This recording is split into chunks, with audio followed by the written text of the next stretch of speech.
Have you ever wondered why it feels like a handful of corporations are profiting from every corner of your life?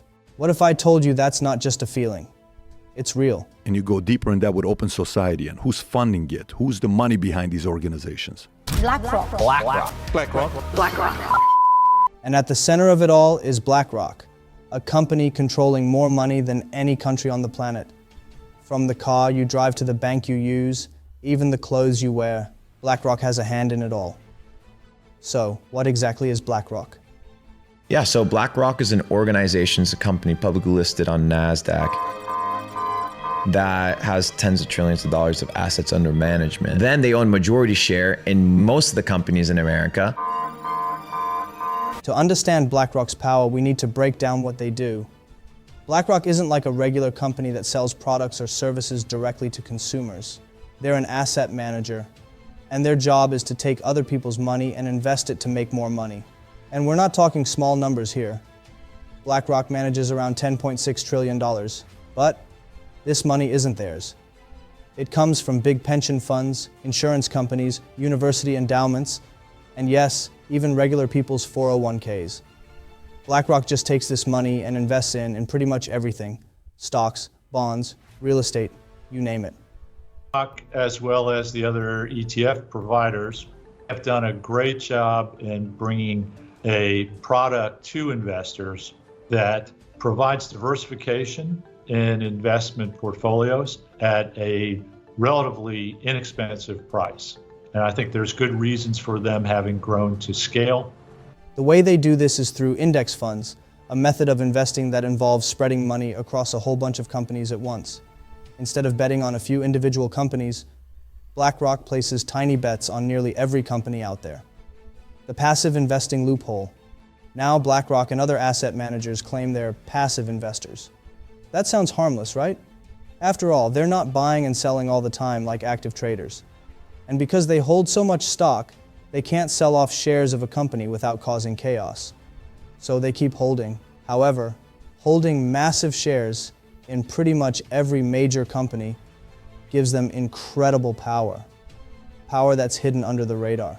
They don't have to directly control every decision a company makes, but just by owning a significant percentage of shares, they have enough voting power to sway things in their favor. A 5% ownership in any large company is enough to make you the single largest shareholder, which is a big deal. The big three. They don't have a little bit of money. A billionaire to these guys is nothing. They got the kind of control that can make companies fire boards, they can replace CEOs, they can replace leaders if they don't like.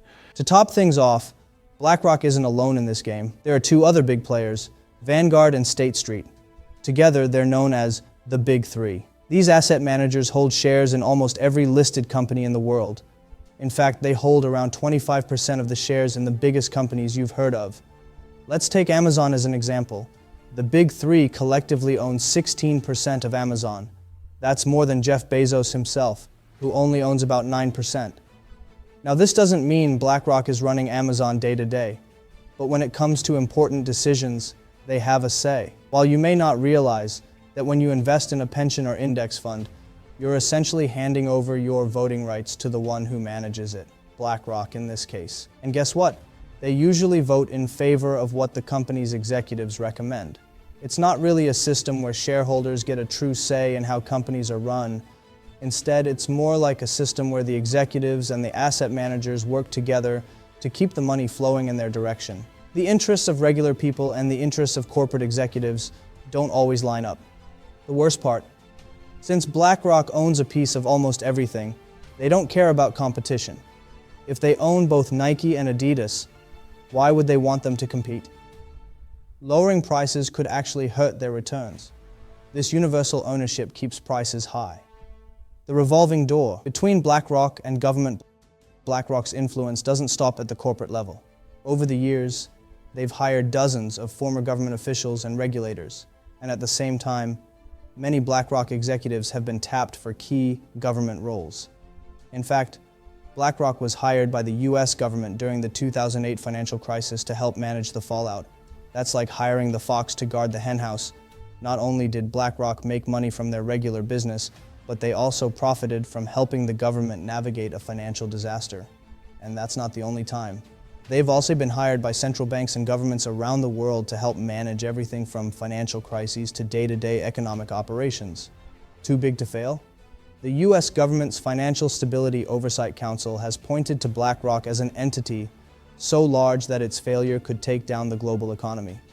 Despite this, BlackRock has managed to avoid the kind of government oversight that banks and other financial institutions are subject to. They've spent millions on political lobbying to make sure they can continue operating without too much interference. The asset managers, owning asset managers. But wait, we aren't done yet. Remember how we discussed the other big players in the game? Well, guess who's the biggest investor in BlackRock? Well, Vanguard and State Street. And the biggest investors in Vanguard? That's right, BlackRock and State Street. I don't think we even need to go over the investors in State Street. It's like a financial loop where these companies are constantly feeding into each other. They're all invested in each other. And this tight-knit ownership structure makes it nearly impossible for anyone outside the system to challenge their dominance. The bottom line. So, does BlackRock own everything? No. But they control enough to grant them an outsized say in how most things are run. And while they profit, the rest of us are left to deal with the consequences: higher prices, stagnant wages, and a system that feels rigged. Share this video with others, drop a comment below with your thoughts, and don't forget to subscribe for more.